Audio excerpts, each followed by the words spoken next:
Hello കൂട്ടുകാരെ, welcome to our channel. ഇന്ന് നമുക്ക് നാടൻ ഒടിയൻ പയർ തോരൻ തയ്യാറാക്കിയാലോ. അപ്പോൾ ഈ തോരൻ തയ്യാറാക്കാൻ വേണ്ടി ഞാൻ 250 ഗ്രാം ഒടിയൻ പയർ എടുത്തിട്ടുണ്ട്. നന്നായി കഴുകി ചെറുതായി കട്ട് ചെയ്ത് വെച്ചിട്ടുണ്ട്. ഇനി നമുക്ക് തോരൻ എങ്ങനെ തയ്യാറാക്കുന്നത് നോക്കിയാലോ. അതിനുവേണ്ടി ഞാൻ പാൻ ചൂടാകാൻ വെച്ചിട്ടുണ്ട്. അതിലേക്ക് കുറച്ച് വെളിച്ചെണ്ണ ഒഴിച്ചിട്ടുണ്ട്. ഞാൻ നാടൻ വെളിച്ചെണ്ണയാണ് എടുത്തിരിക്കുന്നത്.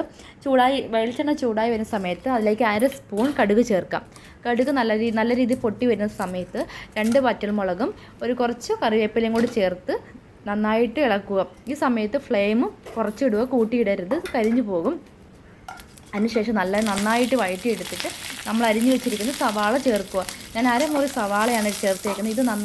സവാള നന്നായി വഴണ്ട് വരുന്ന സമയത്ത് നമ്മൾ അരിഞ്ഞു വെച്ചിരിക്കുന്ന നമ്മുടെ ഒടിയൻ പയർ ചേർക്കുക. ഈ ഒടിയൻ പയർ പല സ്ഥലങ്ങളിൽ പല പേരാണ് പറയുന്നത്.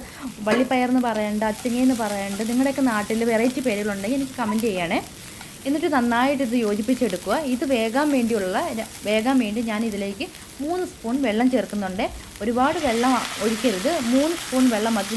വേകാൻ വേണ്ടിയുള്ള ആവശ്യത്തിന് വെള്ളം മാത്രമേ ഞാൻ ചേർത്തിട്ടുള്ളൂ. ഇത് നന്നായി യോജിപ്പിച്ചെടുക്കുക. കുറച്ച് കറിവേപ്പിലയും കൂടി ചേർത്തിട്ട് ഒന്നും കൂടെ നന്നായിട്ട് യോജിപ്പിക്കുക. ഈ സമയത്ത് ഫ്ലെയിം കുറച്ച് തന്നെ ഇടാവൂ, കൂട്ടി വെക്കരുത്, കരിഞ്ഞു പോകും. ഈ സമയത്ത് നമുക്ക് ആവശ്യത്തിനായി ഉപ്പും കൂടെ ചേർത്ത് കൊടുക്കാം.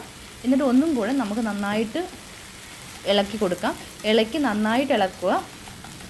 എന്നിട്ട് അത് നന്നായിട്ട് ഒതുക്കി നമുക്കിത് അടച്ചു വയ്ക്കാം. എന്നിട്ട് ഇതിന് വേണ്ടിയുള്ള അരപ്പ് നമുക്ക് തയ്യാറാക്കാം.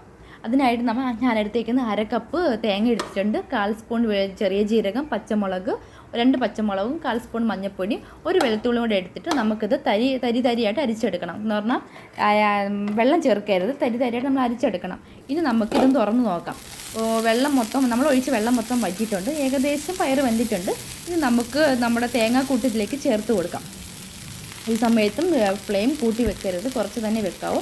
നമ്മുടെ തേങ്ങാക്കൂട്ടും നമ്മുടെ ഒടിയൻ പയറും ഇതെല്ലാം കൂടെ ഒരുമിച്ച് ഒന്നും കൂടെ നമുക്കൊന്ന് നല്ലതായിട്ട് ഇളക്കി കൊടുത്ത് നന്നായിട്ട് യോജിപ്പിച്ചെടുക്കണം.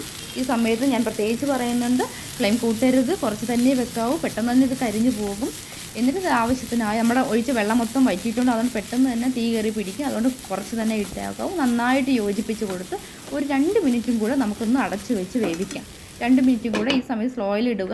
2 മിനിറ്റും കൂടെ കുറച്ച് വേവാം. അത് കഴിഞ്ഞ ശേഷം നമുക്ക് തുറന്ന് നോക്കാം.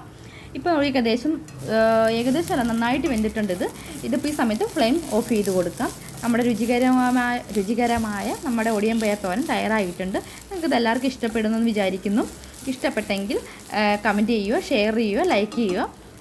എന്നിട്ട് നിങ്ങളുടെ അഭിപ്രായങ്ങളും എനിക്ക് കമൻറ്റായിട്ട് എഴുതുക. ഇനിയും അടുത്ത വീഡിയോയിൽ കാണുന്നവരെ ബൈ.